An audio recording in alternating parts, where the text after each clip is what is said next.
second what you said, even though meeting Maharishi twice, for people that understand the power of transmission of a living master, I think we both appreciate that there's an honoring, there's a transmission, what people call Shaktipat. And I will have a love to meet Maharishi, even if it was 5 minutes, just because he was indeed a master of meditation. And I love all the journey that you took on that. And, 20 years and then 20 years in synchronicity, that's where we met on the high technology meditation and with Charles Cannon, a master of spirituality who passed. It was 2 years ago that Master Charles It's died. now been 3 years now. 3 years. Wow, how it's so unbelievable to me, those experiences, how they Yes. feel fresh, but they also feel far away. Yes. So let's talk about that, because you were living in this sanctuary, beautiful place, beautiful Yes. houses. I've been feeling like the need to go back and visit a place and pay my respects to the land and the swans that, those swans in those lakes of the synchronicity areas that go after you if they don't like you. I remember I used to go there with my former husband, with Enrique, and they will come after us. try Yes. to try to beat Enrique, not me. That's funny. Not me. Anywho, so That but you is, were in this sanctuary, and tell us a little bit about the story. You were living there with your husband Alan, who was an avid meditator. I remember he was really like, let's break the boundaries of oh yeah, limitations and go totally. to the next level, right? Like a level of obsession is needed for this type of things. But Totally. your daughter, the beautiful Naomi, which I knew since she was two, and Alan, tell us a little bit. So they go with this sanctuary, this meditation place where you are living in Virginia, and they Yes. go to India. Tell us briefly about that experience. Yeah, they because our spiritual teacher, um, Master Charles, got his spiritual awakening and mentorship and teachings from India directly from one of the gurus there, Paramahansa Muktananda, who was at Ganesh Puri, an ashram outside of Mumbai, and spent 12 years there and was initiated and became a Vedic monk. And at some point, a lot of the people, it was in 2008, and they said, we'd love to, let's create a trip to India. Why don't you take us? And we'd like to go. And at some point, we will visit Ganesh Puri, but we'll stay in Mumbai, visit temples, and we could, let's introduce synchronicity high tech meditation to the people there. And Alan spent months planning that trip. He had to find accommodations, and people had to, we had to get promoted so that we eventually had 25 people signed up to meet, and people from the US, Canada, and Australia. And they all met in Mumbai, and eventually the Oberoi Resort Hotel was chosen. And they went in November of 2008, and the trip was to be for 2 weeks, and they would be having evening satsangs and doing the meditations that was open to the public and doing their tours during the day. And somebody generously sponsored Naomi to go as an educational experience. She had been homeschooled, and so she went along with Alan. And I came to Florida to visit my family for Thanksgiving. It was that time. So that was basically the time of year that it was. And on November 26th, 10 terrorists took a fishing boat from Pakistan and dispersed around South Mumbai, and began to attack the city. They broke up, and so two terrorists came into the Oberoi Hotel, and there were six people of our group sitting at a table, two of whom were Alan and Naomi. And the terrorists came in and began shooting people one by one. And um, four of the people at that table did survive. They crawled out, wounded and bleeding, but Alan and Naomi did not survive. So they were killed in the attacks. Wow. I always have that image, when that was happening, and we'll talk about it because now we're going to go into your new book and the Pocketbook of Peace and Forgiveness as a Choice. But I remember I was in Lake Tahoe. I was vacationing with my daughter, when all my children, my Aliyah, a Christian, and EM, that you know Aliyah and Christian. Yes. And we were in Lake Tahoe, but listen, Aliyah has always been super intuitive and sensitive, and she was feeling something is going on, and she got a fever, and we all got a fever, and we had to stay in the little cabin that we were. I don't know if I've ever shared that with you. No. And I rarely watch TV, but that day there was a voice, and Aliyah insisted, let's watch TV, let's watch TV. And she said, let's watch the news, Oh my which is, God. my daughter Zero watches the news, but she's super intuitive. And I turned on the news. They had a fever. And the first thing that I watch is this. And it's happening. They are broadcasting it live from Mumbai, that the Oberoi Hotel. And suddenly, my heart shrank because I heard the members of the Synchronicity Foundation from Virginia. I couldn't believe it. I felt something in my body.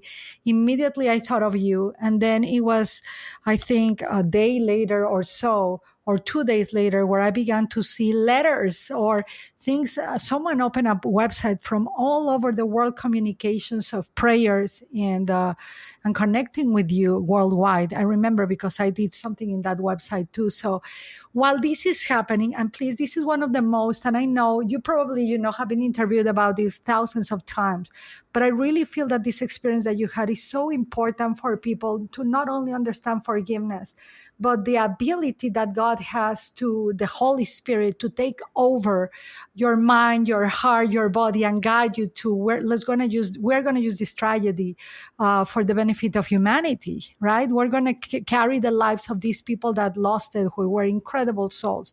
Naomi wanting to be a heart surgeon, and Alan, such an incredible meditator and Vedic astrologer. So tell us, so you're watching the news, Yeah. you're watching this live, and you are taking care of your mother in Florida that has cancer, correct? Um, the Who was cancer sick. came the following year. We were Oh, just visiting at that time, wow. and my sons and father and brother were all there. Yeah. Yeah, watching the TV. And so when you are watching, what happened? Well, we just prayed and hoped, and that's really all that we could do. And I did call the State Department and let them know we had family. And 2 days, Thanksgiving came and went, and then it was the Friday morning. So when it happened Wednesday, then Friday morning, I got a call from the U.S. consulate in Mumbai, and they said it's now. That's how I found out. They said it's now confirmed. Oh, Alan and Naomi were both shot and killed in the restaurant. And then CNN Act News called me and said, we just got confirmation that your husband and daughter were both shot and killed. Will you give us permission to announce this, with their photos? And I said, and I had to say yes, because it had already been announced that they were missing, because for a while they weren't accounted for. So I said yes. And then that started a whole wave of those emails and prayers and all that, and condolence messages from around the world.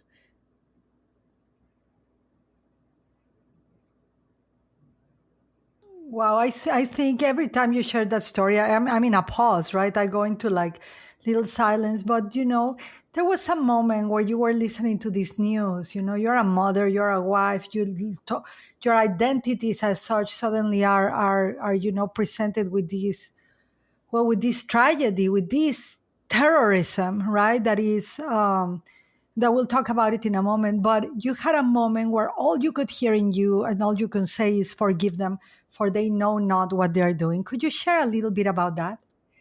Yes, that is true. We were numb with shock and disbelief. So what else is there to do? We just wanted to try to get more information. So we simply sat on the sofa and stared at the TV. And there was all of a sudden there was the lone surviving terrorist. His name was Ajmal Kasab, and he was one of the terrorists who shot people at the train station there. But there he was, this young man, 19, 20 years old. And I just stared at him. And that's when I very distinctly heard that voice inside, forgive them. They know not what they do. And I just said that aloud. And I said, there's already too much hate. We must send love and compassion. And I'm not saying I knew exactly what that meant. All Exactly. I'm saying is that I knew it was the truth. There was a ray of light came into my heart. I felt some peace, like, yes, that is right. There's a message to share here. That's all I knew. And that's it. And really, from that point on, it's now we're coming up to 14 years. It's been a process of discovering what that meant. What is true forgiveness? What does it mean to love and be compassionate for a terrorist? Because Wow. we see terrorism every day, don't we? And all kind of what goes on? What is going on there? What are we actually compassionate for? And what are we actually forgiving? So all those things.